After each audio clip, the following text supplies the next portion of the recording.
Bem, então tá. Muito bom dia. Hoje, 26 de agosto de 2021, para o nosso encontro aqui do PPGD. Temos uma convidada ilustre, muito especial, a professora Maria Cecília Gutierrez, que vai colaborar conosco aí, apresentando aí uma temática sobre falsas memórias e essas questões todas, que ela tem trabalhado de uma maneira, digamos, muito refinada e muito rigorosa. A professora Cecília é muito rigorosa no perfil científico, né? Ela é professora em Pelotas, né? E também tem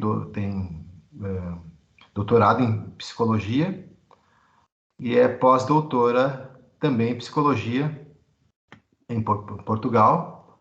Foi Porto, não me lembro, Lisboa ou Porto? Porto, no Porto. Porto, né? Isso. E até em Porto tem um amigo meu lá, o professor psiquiatra, que é o professor Fernando Almeida. Sim. Temos feito até um trabalho juntos. E a Maria Cecília também, está concluindo doutorado também em Direito, né? Então, ela doutorado em Direito e em Psicologia, além do pós-doutoramento em Psicologia. E a professora Maria Cecília tem sido uma contribuidora, professora convidada aqui na disciplina, já não apenas nesse semestre, mas já em semestres anteriores, ela tem contribuído de forma muito efetiva. Claro que eu sei que agora está num momento um tanto quanto demandada, né, mas sempre que eu convido, ela sempre está disposta a contribuir conosco, e vai ser importante ouvi-la hoje, né? A minha abordagem, digamos, o cerne da minha linha de pesquisa, ela é Direito Penal e Neurociências, né? O foco é mais a teoria do crime, né? Então, digamos, os principais temas tratados, eles radicam ali em torno da teoria do crime, mas, por outro lado, o direito penal não se realiza sem o processo penal, né? Então, o processo penal, ele é um instrumento, é a condição sine qua non de aplicação. Então, todos esses elementos que têm implicação, né, como no caso é a questão do testemunho, né, eles têm a ver com o comportamento humano, né, que até mesmo o meu projeto de pesquisa, o título é Comportamento Humano e Direito Penal, né? Então, tem a ver com o comportamento da testemunha, nesse caso, para reportar fatos que ela presenciou, né? Porque sempre vai ser uma retratação de que foi visto ou não, né? Foi testemunhado ou não. Também é muito importante para a linha, tá? Porque tem, digamos assim, um fio condutor neurocientífico também bem importante, que é esta é a ideia, né? Ou seja, a ciência empírica nos auxiliando aí a boa prática do direito, né? E temos também aqui a presença, só quero destacar, do Pedro Henrique, né, que é me orientando, que também tem trabalhado e pesquisado nessas questões aí, né, Pedro? Mas não quero furtá-los, né, não quero me alongar muito, né, só dizer que é um prazer recebê-la novamente, professora Maria Cecília. E já lhe passo a palavra aí para as suas considerações, sua exposição. Muito obrigado, novamente. Eu que agradeço, professor. Então, agora, oficialmente, né, muito bom dia a todos e a todas. Agradecer muito o convite do professor Ângelo. É realmente uma honra e um prazer poder retornar para falar sobre falsas memórias. E o professor Ângelo fez uma apresentação aqui, mas só muito brevemente. Eu agradeço muito as palavras gentis do professor Ângelo. E dizer que eu sou professora, e eu já leciono há algum tempo, e uma das matérias que eu leciono é a psicologia aplicada ao direito. Já faz algum tempo que eu busco essa ligação entre direito e psicologia, estudando temas que estejam nessa área de convergência, e às vezes de divergência, né? Porque eu sou formada, então, em direito, eu tenho mestrado aqui pela casa, e eu sou uma doutoranda pela URGS, uma doutoranda em final de carreira, né, professora Ângela? Diga-se de passagem, dentro de poucos meses eu pretendo defender a tese. E, paralelo a isso, eu venho buscando muito a psicologia.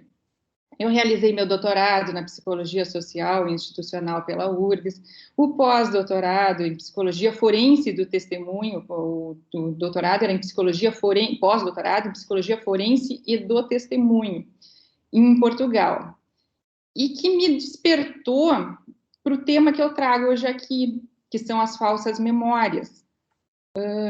Então, vamos ali já começar, professor, por favor, o próximo slide. Perfeito. Só uma observação. Então, lembrando, tá, pessoal? A professora faz uma exposição, pode ser, professora Cecília? E a gente faz um intervalinho, depois do intervalo a gente faz o período de debates. Pode ser? Perfeito. De questionamentos. Tá? Só eu vou ter que... Daí a professora avisa quando for o caso de ela fazer o intervalo, tá? Tá bom, perfeito. Só lembrando, tá? Desculpe. Capaz. Ok? O slide ali é esse aí? Tá ótimo aqui aparecendo para mim, professor. Bom, então, um sumário das conversas, do que nós vamos conversar hoje, um plano de voo, as coordenadas, né, ou melhor, um mapa.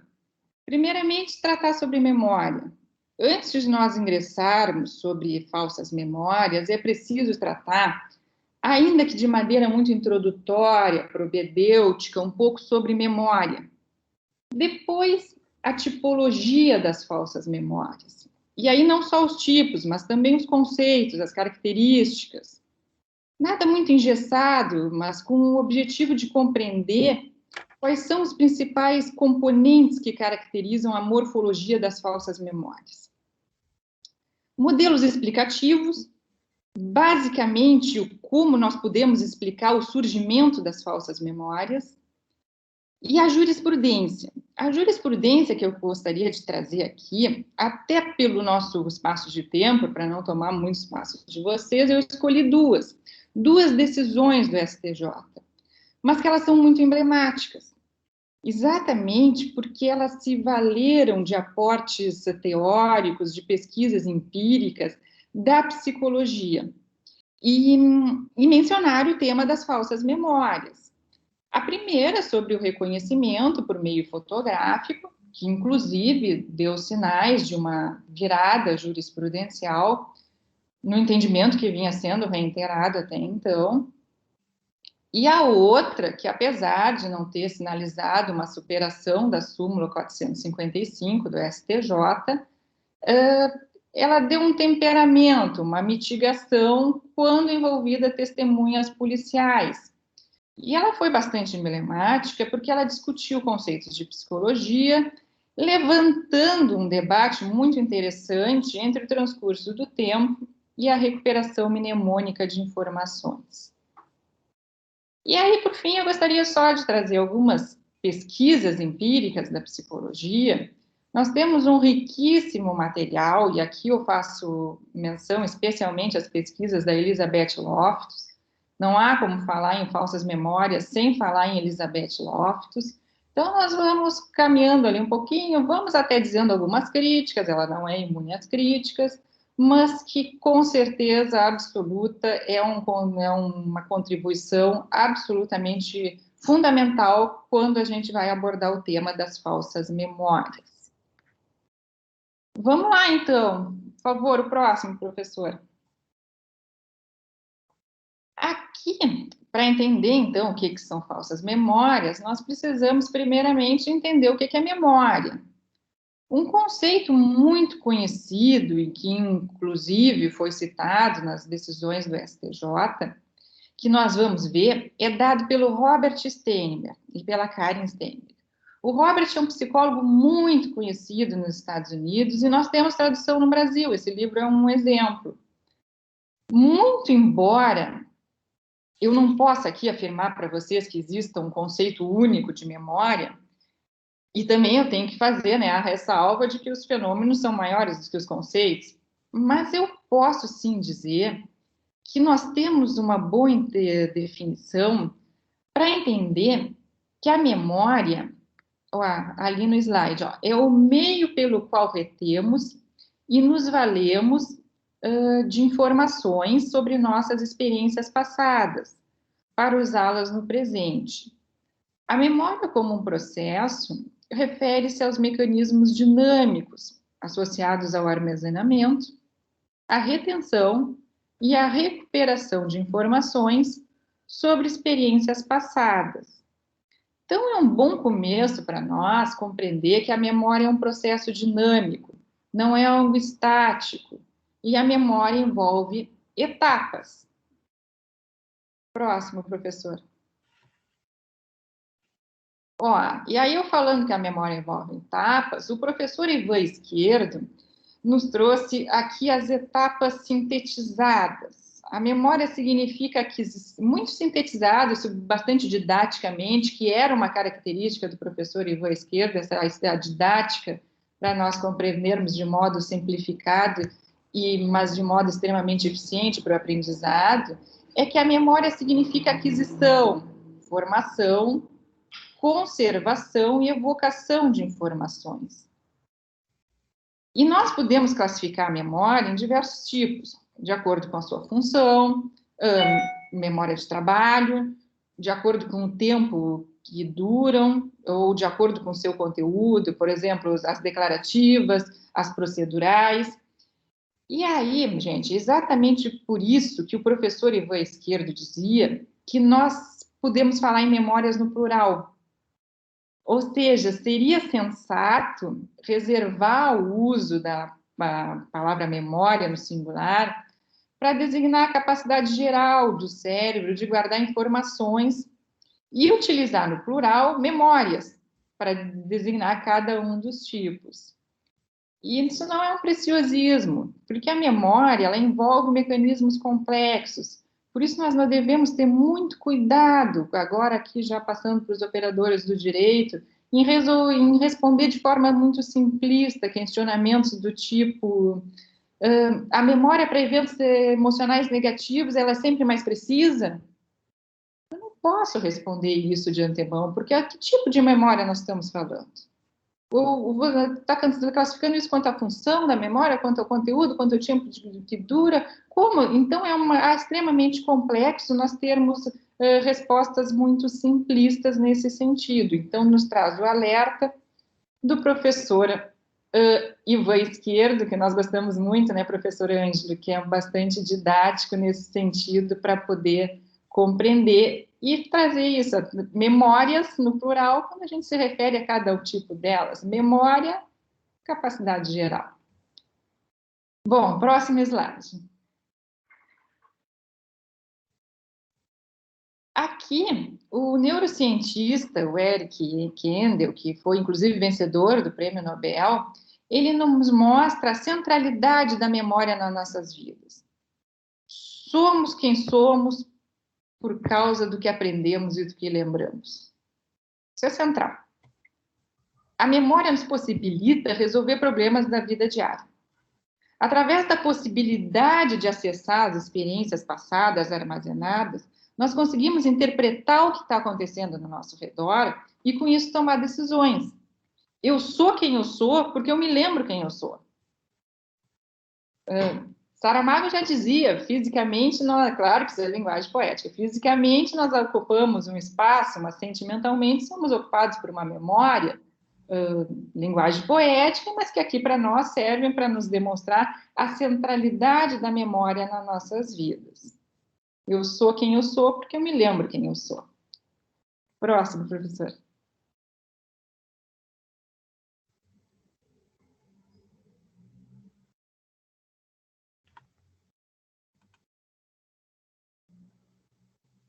O próximo.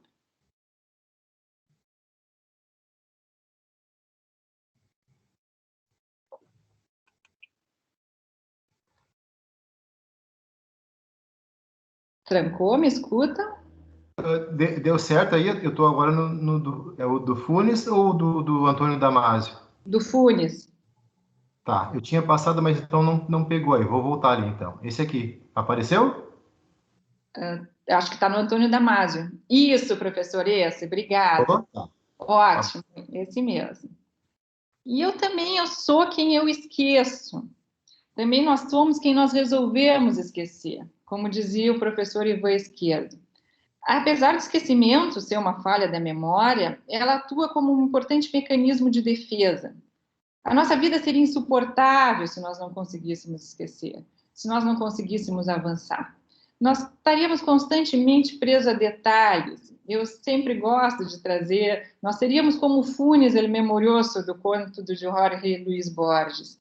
Eu sempre gosto muito de trazer como metáfora porque ele nos ajuda a compreender que somente o Funes tinha uma memória completa e não esquecia de nada. Está ali bem pequenininho embaixo, ele inicia o conto dizendo que o único homem na face da Terra que tinha o sagrado direito de usar o verbo recordar foi o Funes. Funes conseguia recordar com detalhes como é que estava um dia qualquer que fosse perguntado, inclusive como é que estava o céu naquele dia, as nuvens na banda oriental, fantástica quando ele fala isso, né? Num dia qualquer. Se isso não fosse uma invenção do Borges, a nossa vida seria insuportável, como era do Funes. Ele era constantemente preso a detalhes sem importância. A nossa memória, ela não é uma metáfora importante para nós compreendermos que a nossa memória não é uma biblioteca infinita. Então, para encerrar aqui essa ideia, essa compreensão da memória, eu trago a ideia da maleabilidade da memória. Agora o Damasio, professor. A ideia da maleabilidade da memória. O neurocientista português Antônio Damasio explica isso muito bem. O cérebro não arquiva fotografias Polaroid de pessoas, objetos, paisagens, nem armazena fitas magnéticas com música e fala, não armazena filmes de cenas da nossa vida. Em resumo, não parece existir mensagens de qualquer tipo que sejam permanentemente retidas. Memória não funciona como máquina fotográfica ou câmera de vídeo. Ou melhor, acho que nos dias de hoje seria melhor, memória não funciona como celular. Na década de 60, costumava ser feita uma analogia com os primeiros computadores que estavam surgindo para descrever a memória como um disco rígido. Hoje nós temos o conhecimento de que a memória não é estática, mas essencialmente dinâmica e que a vocação está relacionada a uma representação aproximativa. Então, nesse sentido, esse livro do professor Antônio Damasio, neurocientista português, nos ajuda a compreender que ele tem essa célebre frase que é muito citada quando se trata de memória, que memória não é máquina fotográfica. Próximo, professor. Bom, e aí entendendo que a memória é um processo maleável, que é possível compreender que ela é sujeita a falhas. E o professor de psicologia de Harvard, Daniel Schechter, eu gosto muito desse livro, eu sempre recomendo bastante. Ele organizou um livro chamado The Seven Sins of Memory, ou seja, os 7 pecados da memória. É uma espécie de catálogo, uma espécie de sistematização que ele fez, muito interessante, sobre os vários modos pelos quais a nossa memória pode nos enganar, as causas e consequências das imperfeições das nossas memórias. E entendendo que a memória é falível, eu posso falar em falsas memórias. Então, eu dei toda essa volta para começarmos nós o conceito de falsas memórias, o que são falsas memórias. É um aspecto propedêutico inicial nós entendermos que a memória é falível. A única memória que não era falível era do Funes, do Borges. Então, vamos entender o que são as falsas memórias.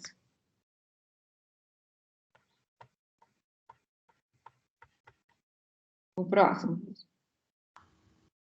Aí um esquema muito resumido, de maneira até didática, para nós compreendermos que as falsas memórias, elas são um tipo de distorção mnemônica que consiste na recuperação de eventos que não aconteceram. Podem até ter acontecido, mas não foram vivenciados por nós. Ou então, ocorreram, mas não da maneira como relatado. A chave para a compreensão do fenômeno das falsas memórias é a ideia de que não há correspondência com a realidade.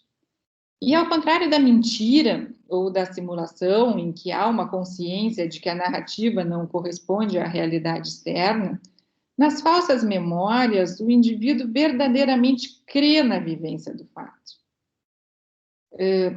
internamente para o indivíduo que desenvolve uma falsa memória, ela tem a mesma credibilidade de uma memória verdadeira. Inclusive, as falsas memórias, elas podem ser mais vívidas, mais brilhantes, conterem até mesmo mais detalhes do que as memórias verdadeiras. E, embora todas as pessoas estejam vulneráveis às falsas memórias, não nos trata de uma patologia específica, né? Alguns fatores potencializam a ocorrência de falsas memórias, e dentre eles a idade. As pesquisas apontam que as crianças em idade pré-escolar são altamente sugestionáveis. Nesse sentido, eu cito, inclusive, a escala de sugestionabilidade do professor Gilles Gudjonsson, de Londres. Por quê? Porque na tomada do depoimento infantil deve-se ter especial cuidado, garantindo-se técnicas e procedimentos adequados, a fim de que não se conduzam às falsas memórias. Então, é um fator que potencializa a ocorrência de falsas memórias, sem dúvida nenhuma, é a idade, principalmente em crianças de idade pré-escolar. Assim como indivíduos que sofreram alguma lesão cerebral nos lobos frontais, podem estar mais suscetíveis aos erros de atribuição errada da fonte. Mas isso não significa, nós temos fatores, mas isso não significa, em alguma medida, que todos nós estamos suscetíveis às falsas memórias. Todos nós, em algum momento da vida, poderemos ter falsas memórias. Bom, e aí então vamos ali para o próximo slide dos modelos explicativos. Como modelos explicativos, o que eu quero dizer? Como é que nós podemos explicar o surgimento das falsas memórias? E aí, basicamente, três. É óbvio que existem outros na literatura, tudo, mas os mais citados, os três principais que nos ajudam a compreender o surgimento das falsas memórias. O construtivismo é que a memória ela é entendida como um processo de construção, e aí as falsas memórias são explicadas como uma distorção que pode acontecer no processo de interpretação da informação.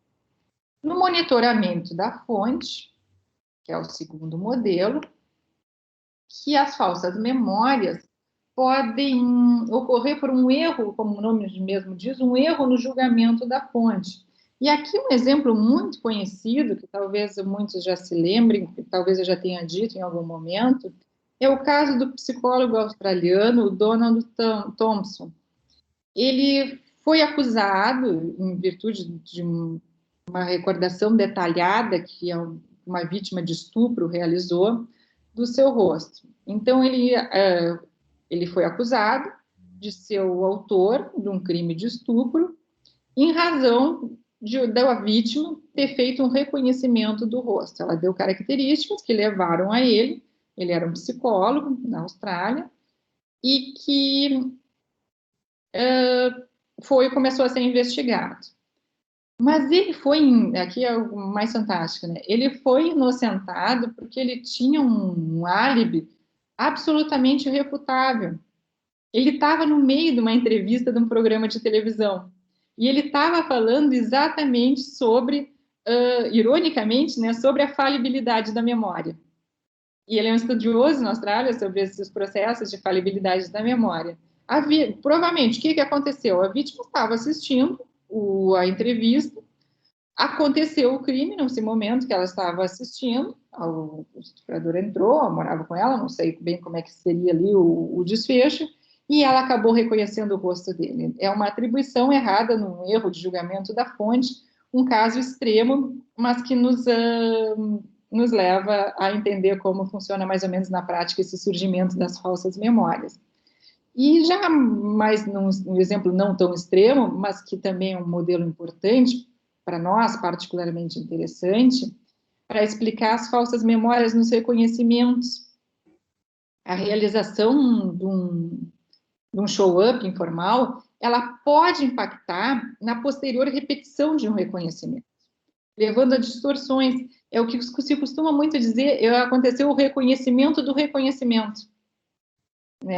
Então, acontece esse erro de monitoramento da fonte, às vezes recebe uma foto, tem a impressão, faz aquele reconhecimento, aí posteriormente, quando está diante de um reconhecimento pessoal, ao invés de reconhecer, ter presente que estava na sua memória lá atrás, acaba confundindo a fonte e fazendo o reconhecimento da foto. Por isso, esses reconhecimentos por fotografia recebem muitas críticas. Nós podemos ter um reconhecimento do reconhecimento, né? E a teoria do traço difuso, a Fuzzy Trace Theory, que é considerada uma das principais teorias explicativas das falsas memórias. Em essência, muito em essência, para não cansar aqui vocês, através, então, da distinção entre memória literal e memória de essência, ela explica que a recuperação de um traço de essência não leva necessariamente à recuperação de um traço literal. E, por exemplo, diante de um acidente entre dois carros numa rodovia, as pessoas têm a tendência a recordar, a lembrar, a focar nos aspectos significativos do evento, os carros amassados, por exemplo, em detrimento de aspectos periféricos, uma placa de trânsito ou um outdoor no acostamento. Então, a teoria do traço difuso, ela consegue explicar o surgimento das falsas memórias, fazendo essa distinção entre memória literal e memória de essência. Essas seriam, então, as principais teorias que nós temos explicativas de como pode surgir uma falsa memória.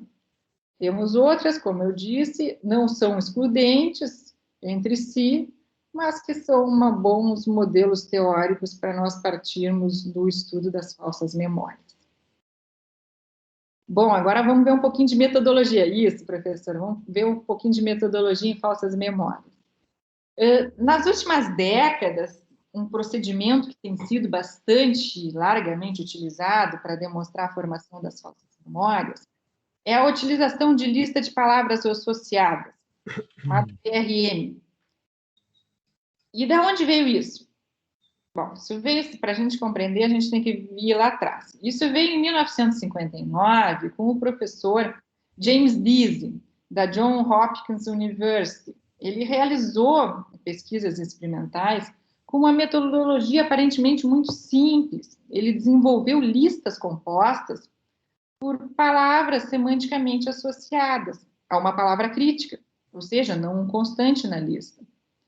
E os resultados demonstraram que algumas dessas listas induziam os sujeitos a posteriormente recordarem, entre aspas, né, a palavra crítica, aquela que não estava constante na lista, num fenômeno chamado efeito de intrusão.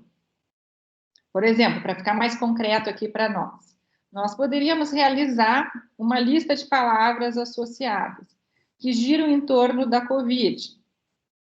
Pandemia, álcool em gel, máscara, hospital, intubação, injeção, variante, vírus, laboratórios.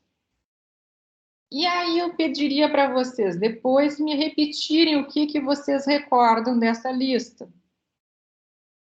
Em nenhum momento eu falei vacina, se vocês estivessem bastante atentos. Mas se eu pedisse para os senhores daqui a um tempo recordarem, provavelmente ela apareceria na lista, porque ela está semanticamente associada e ela pode ter sido incorporada à memória. Então, é essa lista de palavras associadas para explicar esse surgimento. Curiosamente, os estudos do Deasy não tiveram muita repercussão na época. Isso foi acontecer aproximadamente 40 anos depois.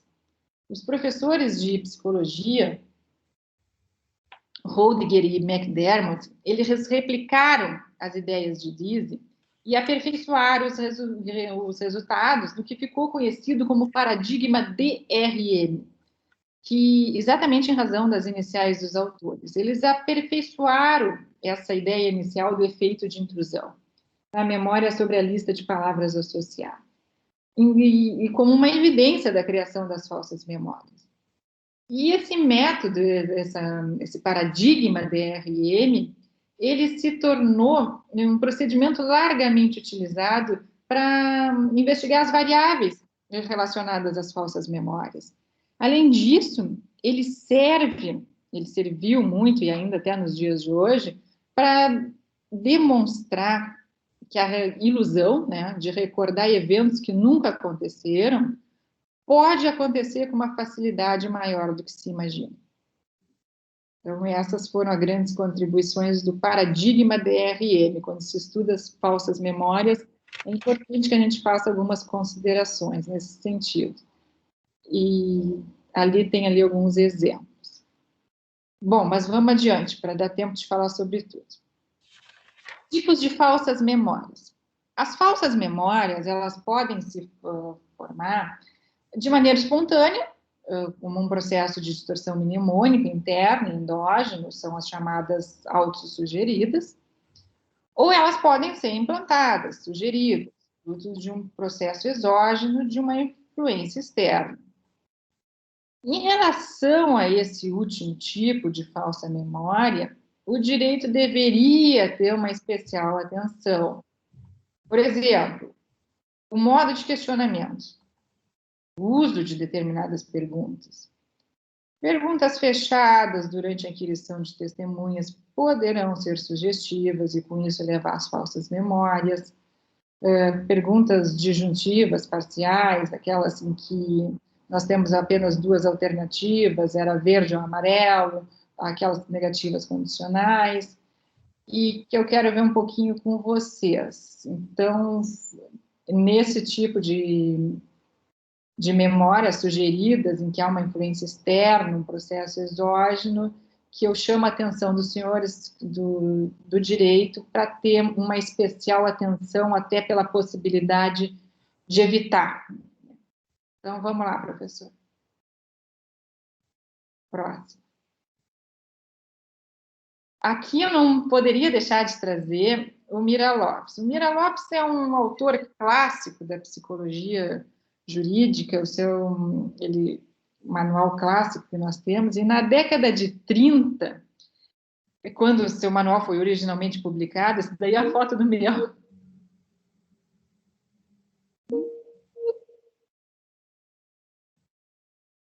Alô, me escutam?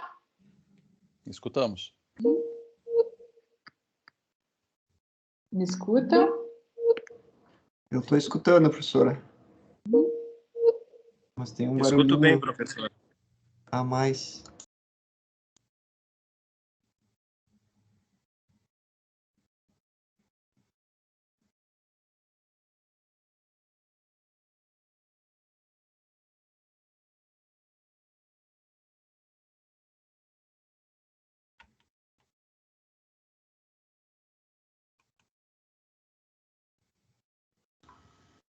Professora Cecília, me ouve?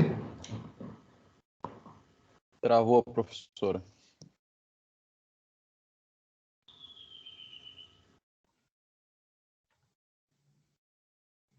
Nossa internet eventualmente nos traz alguma vicissitude.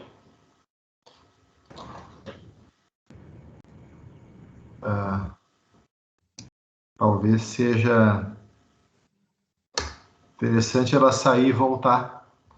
Deixa eu dar uma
Caiu lá. Acho que ela vai tentar entrar de novo.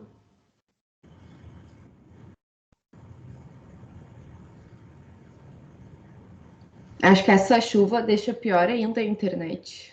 É, Eu tô sem aqui em casa, tive que conectar a internet do celular no computador, porque a net tá com problema na minha região inteira, deve ser por causa da chuva. verdade. Ela está reingressando aqui, tá? Tá entrando de novo.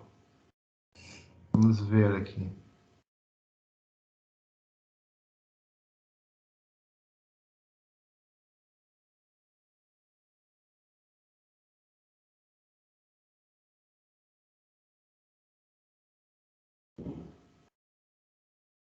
Enquanto a professora Cecília está aqui retornando, eu gostaria de falar o seguinte.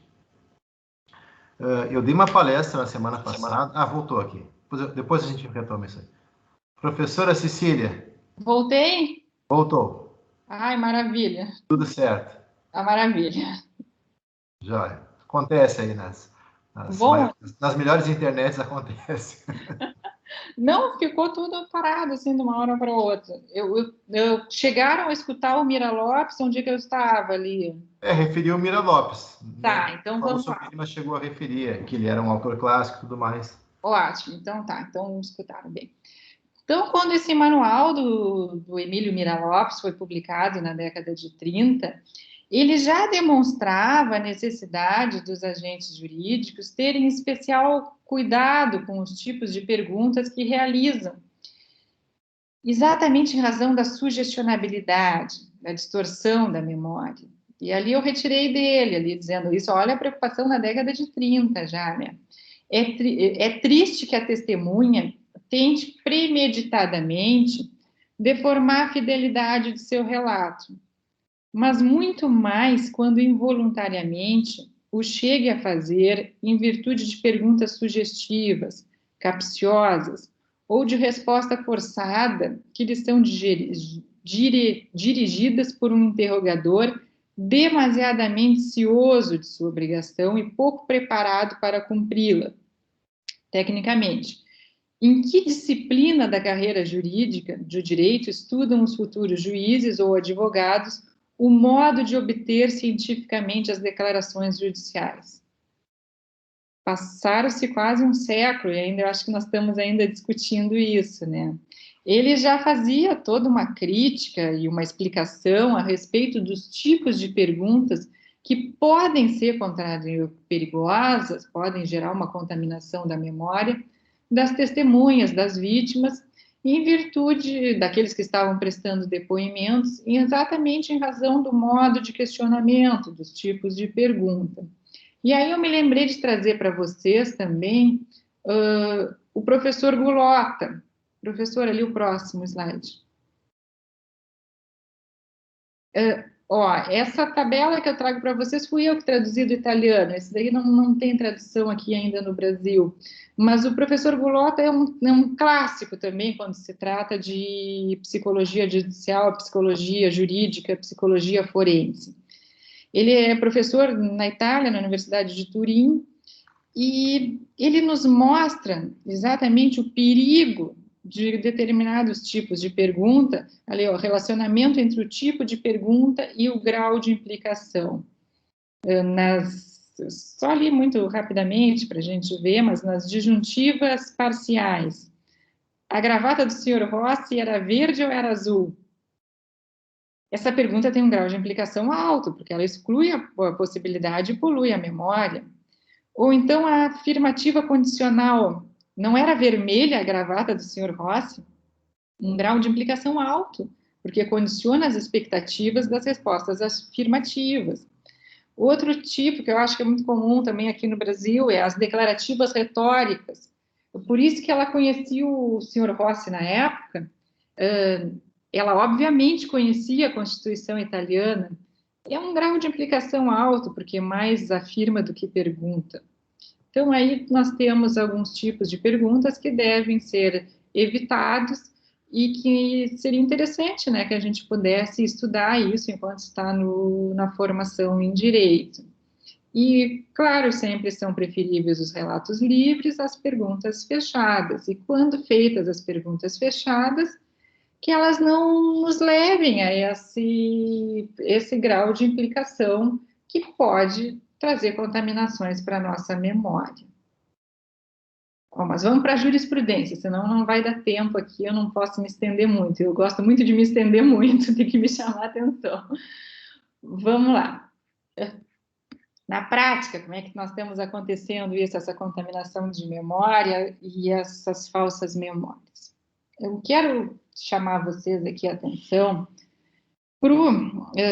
que em outubro de 2020, a sexta turma do STJ, por meio do habeas corpus 598.886, sinalizou uma mudança de entendimento sobre o reconhecimento por meio fotográfico.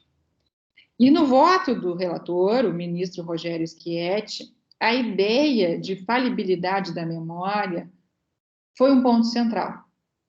E em seu voto, o ministro expressamente disse, expressamente, isso daí eu recortei do voto do ministro, segundo estudos da psicologia moderna, são comuns as falhas e os equívocos que podem advir da memória humana e a capacidade de armazenamento de informações. Isso porque a memória pode, ao longo do tempo, se fragmentar e, por fim, se tornar inacessível para a reconstrução do fato. O valor probatório do reconhecimento, portanto, possui considerável grau de subjetivismo, a potencializar falhas e distorções do ato e, consequentemente, causar erros judiciários e efeitos deletérios, muitas vezes irreversíveis. Então, nós vemos que o ministro, nesse voto, ele trouxe argumentos da psicologia, e centrando especialmente, no ponto central, a ideia de falibilidade da memória. Ali no próximo slide eu explico melhor. Num capítulo próprio, ele abriu um capítulo, o ministro, no seu voto, para tratar do reconhecimento de pessoas e a memória humana. Ele definiu falsas memórias, ele tratou dos efeitos da sugestão da memória, ele exemplificou com aspectos externos que podem influenciar a memória e citou pesquisas da psicologia, tais como a de Loftus e Palmer, que eu quero falar para vocês, a respeito da misinformation effect, que é o efeito da falsa informação. Então, estudos são muito interessantes quando se discute falsas memórias e implicações da falibilidade da memória humana. E nessa decisão, aconteceu um entendimento de que o reconhecimento de pessoa por fotografia, realizado na fase de inquérito policial, ele é apenas apto quando observadas as formalidades do artigo 226 do Código de Processo Penal, o qual não pode ser considerado uma mera recomendação. E quando corroborado por outras provas colhidas na fase judicial. O artigo 226, ele não pode ser considerado uma mera recomendação, mesmo não sendo um procedimento ideal sobre o ponto de vista dos estudos da psicologia do testemunho. E eu chamo a atenção de vocês que já tem um projeto de lei, o PL 676, de 2021, em transimitação, exatamente para alterar os artigos 226 e 227 do Código de Processo Penal. Decisão muito interessante, então, que bastante recente e que se utilizou dos argumentos científicos da psicologia do testemunho. A outra decisão, já está ali na tela para vocês, que eu gostaria de mencionar, é o recurso em habeas corpus número 64.086, de 2016, em que, apesar de não ter ocorrido propriamente uma mudança no entendimento jurisprudencial, é uma importante decisão que se valeu de pesquisas da psicologia do testemunho e também expressamente mencionou o fenômeno das falsas memórias. Justamente ali, de novo, estudos recentes em psicologia demonstram a ocorrência de um fenômeno psíquico denominado falsas memórias, em razão da pessoa verdadeiramente acredita que viveu determinado fato, frequentemente distorcido, porém por interpretações subjetivas convergentes de outras memórias e por sugestões externas, de sorte a interferir no processo de resgate dos fatos testemunhados. Então, nós temos aqui na decisão do STJ conceitos e buscas por pesquisas da psicologia. Ali no próximo slide, melhor explico. No próximo slide, por favor.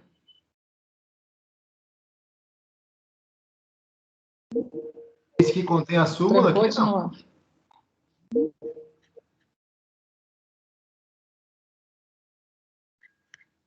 Me escutam, me veem?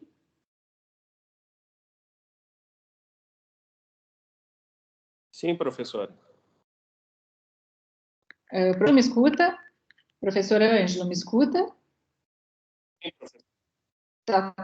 Tá ótimo. Sim, Isso aí, professor, esse slide mesmo, ótimo. tá. Tá. Então, nesse caso, estava em discussão a produção antecipada de provas, em que as testemunhas eram policiais. A discussão versou sobre o temperamento da súmula 455 do STJ, a qual ela veda a utilização do que ela chama de mero decurso do tempo, como um elemento caracterizador da urgência para a produção antecipada de provas, com base no artigo 366 do Código Penal, de Processo Penal. No voto do ministro Rogério Schietti, expressamente, ele abriu um capítulo sobre a memória humana e o esquecimento, em que foram abordados temas relacionados à falibilidade da memória, dentre eles as falsas memórias. E da mesma forma que nas decisões sobre reconhecimentos, foram citadas pesquisas da psicologia. E nesse recurso de habeas corpus, o STJ decidiu pela necessidade de mitigação do rigor da súmula 455, de modo que as testemunhas policiais sejam ouvidas com urgência. Então, houve um temperamento, uma mitigação, mas que é uma decisão muito interessante, que ela pode nos conduzir para a abertura de um debate sobre a relação entre o decurso do tempo e a recuperação mnemônica de informações, não apenas quando estiverem envolvidas as testemunhas policiais. Então, por isso que eu também trago aqui para vocês essa decisão que ela, além de ter trazido esses aportes de psicologia do testemunho, pesquisas empíricas, elas nos conduz a um debate mais amplo, que é por que só as testemunhas policiais. Então, bastante interessante esse recurso em habeas corpus 64.086. Tivemos outros posteriores, citando, nada muito diferente, mas que aqui nós não temos tempo. Vamos, então, para as pesquisas empíricas. Isso aí, professor, já vamos por próximo, senão eu me fico muito nos assuntos. Bom, o que nós podemos... A gente viu ali nas decisões da STJ que ele trouxe algumas pesquisas, citações de pesquisas da psicologia. E o que eu posso falar para você sobre isso? O fenômeno da distorção e da falsificação da memória vem interessando os pesquisadores pelo menos desde o final do século XIX. Nós temos registros dos primeiros experimentos psicológicos específicos sobre a distorção da memória, realizado por Binet, na França, em 1900, que estava fundamentalmente relacionado à sugestionabilidade da memória infantil. Em 1910, na Alemanha, Stern replicou esses estudos e corroborou o resultado de que as perguntas contendo sugestão da falsa informação produziriam mais erros do que os relatos livres. Também eu poderia citar o Bartlett, na Inglaterra, em 1930, um experimento do Bartlett na Inglaterra que ficou muito conhecido, que é muito interessante, é que os participantes, talvez você já tenha ouvido falar, eles eram convidados a ler uma lenda indígena norte-americana, The War of Ghosts. e depois a recordar.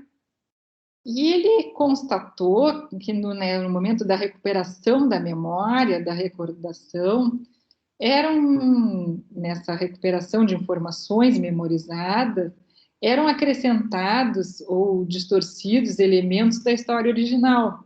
Os participantes realizavam as experiências baseadas nos seus próprios esquemas culturais britânicos. Isso daí também foi uma importante pesquisa para nos mostrar ali a formação de falsas memórias no relato de uma experiência controlada em laboratório, mas que nos mostrou que esquemas culturais podem também influenciar. Mas, apesar de todo esse lastro histórico, o estudo das falsas memórias, eles foram impulsionados propriamente, foi na década de 70 nos Estados Unidos, quando as Federal Rules of Evidence, que são, na verdade, as regras federais dos Estados Unidos, uma espécie de código probatório federal, eles ampliaram a admissibilidade do testemunho e, com isso, aumentou o interesse sobre fatores que poderiam acarretar a falibilidade do testemunho. E, além dessa mudança na FRE, né, nas Federal Rules of Evidence dos Estados Unidos, nós tivemos, na década de 80 e 90, muito noticiados na mídia, casos envolvendo terapias altamente questionáveis e que resultaram no desvelamento, né, de memórias reprimidas sobre supostos abusos sexuais ocorridos na infância e que causaram graves danos, graves repercussões, fazendo com que antigas questões sobre a confiabilidade e a fidedignidade da memória voltassem a ser alvo de discussão. Terapias questionáveis, né? Os casos Neidel Kuhn e Betty Rutherford, acho que eu já contei algumas vezes aqui para vocês, são exemplos, diga-se de passagem, extremos da implantação de falsas memórias por terapeutas, que induziram, sugestionaram lembranças de abusos sexuais que nunca ocorreram, situações absolutamente fantasiosas, mas que causaram danos de grandes proporções à saúde mental dos pacientes. E também repercutiram na vida dos familiares. Se eu não me engano, era da Betty Rutherford, ela era filha de um pastor, e por uma série de induções sugestionáveis relacionadas a uma terapia, ela passou a acreditar que ela tinha engravidado do próprio pai, que tinha feito um aborto, em situações absolutamente chocantes, fantasiosas, e depois a perícia descobriu que ela era virgem, que jamais tinha ocorrido qualquer tipo de gravidez ou de algum tipo de abuso, né? Então, são exemplos extremos que também despertaram para esse estudo sobre como podem surgir as falsas memórias, sobre a credibilidade dessas falsas memórias. E nesse movimento da década de 70, 80, nós temos uma contribuição absolutamente fundamental de uma psicóloga chamada Elizabeth Loftus. Ali no slide, eu acho que eu tenho as fotos isso. Contribuição absolutamente fundamental, em que, por meio de centenas de experimentos, ela procurou demonstrar o quão maleável e sujeita a distorções pode ser a memória humana. Por exemplo, ali nas decisões do STJ, que nós vimos há pouco, citaram o misinformation effect, ou seja, o efeito da sugestão da falsa informação, em que é possível indivíduos recordarem de eventos que nunca aconteceram, exatamente em razão da apresentação de uma informação coerente, mas falsa. No experimento da Loftus, o Perdidos no Shopping, ela demonstrou o efeito da falsa informação na formação de falsas memórias. Rapidamente aqui também. O experimento Perdidos no Shopping basicamente era o seguinte: um grupo de 24 participantes, foi lido eventos esse Foi reunido um grupo de 24 participantes em que foi lido eventos da infância. Eventos esses informados por algum familiar, portanto verdadeiros, e solicitado para que eles mencionassem o que eles recordavam. Só que também foi incluído, dentre os eventos verdadeiros, o falso episódio de terem se perdido no shopping. E esse estudo ficou muito conhecido, por quê? Porque os resultados demonstraram que cerca de 25% dos participantes recordaram o evento falso, ou seja, de ter se perdido no shopping, inclusive com detalhes. Então, o que nos mostra esse efeito, o misinformation effect, o efeito da falsa informação na formação das falsas memórias.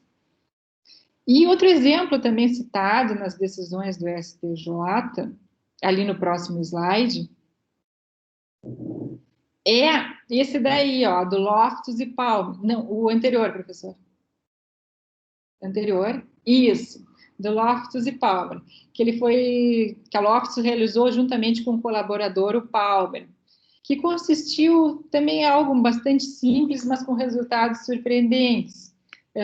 Era a exibição de filmes de acidentes automobilísticos, em que os participantes, em seguida, eram questionados sobre a que velocidade os carros estavam quando se acidentaram. Só que a intensidade do verbo utilizado na pergunta variava gradativamente. Então, a pergunta sobre a que velocidade os carros estavam quando se esmagaram, smash, provocou estimativas mais altas de velocidade do que quando empregados os verbos ali colidiram, bateram, abarroaram. E nesse sentido também, ainda no teste realizado, uma semana depois da exibição do filme, os participantes tiveram que responder a pergunta, aqueles que responderam a pergunta com o verbo esmagar, smash, apareceu que eles foram mais propensos a responder que viram vidros quebrados no filme, quando na realidade não havia essa informação.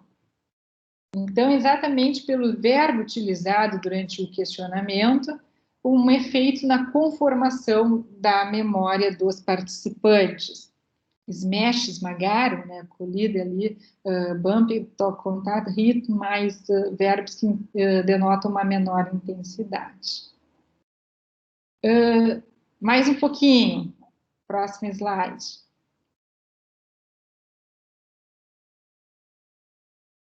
Nas leading questions. Embora, então, o que eu tenho que falar para vocês? Eu recém falei das pesquisas da Loftus, mas eu não posso deixar de dizer que, embora elas não passaram imunes às críticas às pesquisas da Elizabeth Loftus, algumas em relação, inclusive, aos seus paradigmas metodológicos. Por exemplo, aquelas realizadas que eu coloquei ali a citação do Baron e dos seus colegas colaboradores, no que se refere à influência das chamadas leading questions. Leading questions são as perguntas que, por sua forma ou conteúdo, elas sugerem ou conduzem à resposta desejada. Então, aqui é só um título para dizer que eu não falei, né? Então, eu falei que as pesquisas da Loftus não foram imunes às críticas, mas que eu quero muito destacar aqui é que é inegável que as pesquisas da Loftus são centrais no estudo da sugestionabilidade da memória, e que elas muito contribuíram para impulsionar o debate e a pesquisa sobre as falsas memórias. Ali no próximo slide, a gente vê até o tamanho da contribuição da Loftus. No próximo. Isso. Aí, ó. Os jornais norte-americanos noticiam que a Loftus já participou de mais de 300 julgamentos como expert witness no sistema americano, incluindo casos de grande repercussão midiática, como o O.J. Simpson, o Michael Jackson, irmão Menendez, ali no cantinho a Martha Stewart, por causa de crimes contra o sistema financeiro.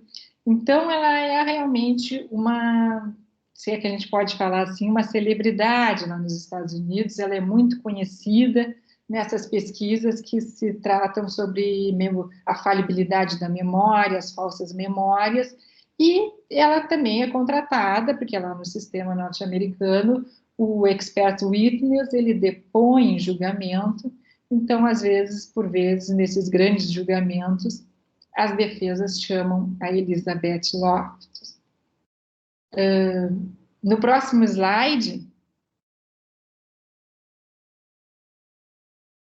a gente vê esse daí é bastante recente, a Loftus está chegando ali no tribunal com o casaco vermelho, ó. Ela realizou nesse caso o seu testemunho especializado sobre a memória humana no ano passado, no caso do ex-produtor de filmes de Hollywood, o Harvey Weinstein. E ali a Loftus, chegando, ela centrou o seu testemunho, nesse caso, basicamente na contaminação da memória pós-evento, a pós-event information.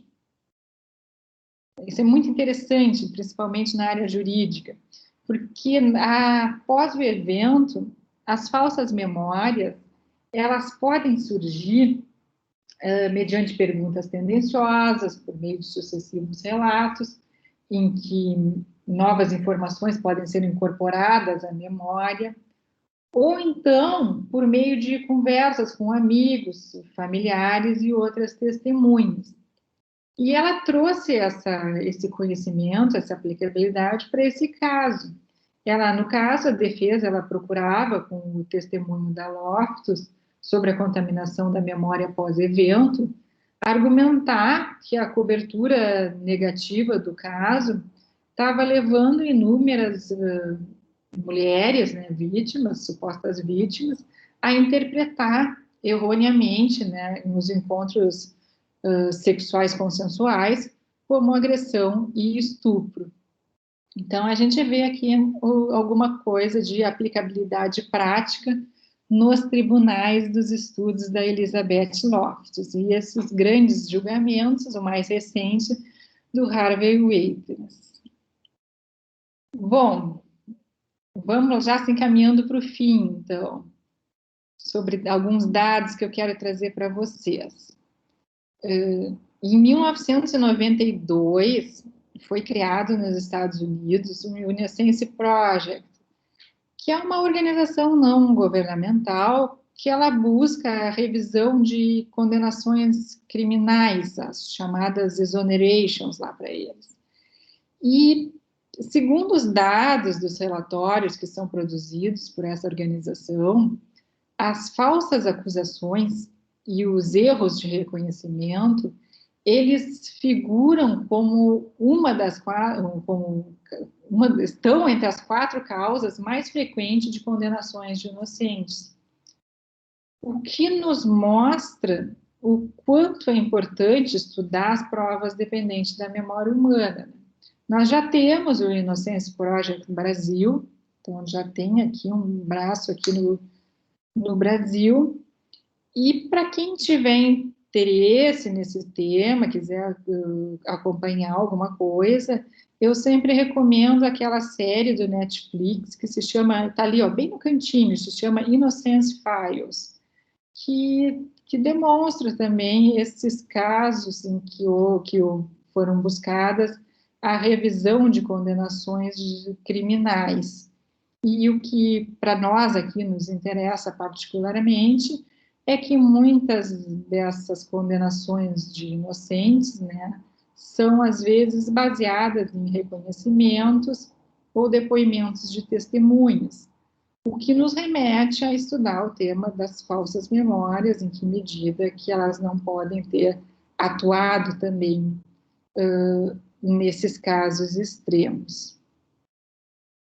E aí, então, para nós finalizarmos, eu acho que até já me estendi mais do que 1 hora aqui, né, professor? Mas vamos lá, no próximo slide. Gosto sempre muito de indicar, porque esse daqui é uma pesquisa brasileira, que A professora Lilian Stein, da PUC, e os seus colaboradores, numa parceria com o Ministério da Justiça e com o IPEA, gerou um relatório chamado Avanços Científicos em Psicologia do Testemunho aplicado aos reconhecimentos pessoais e aos depoimentos forenses.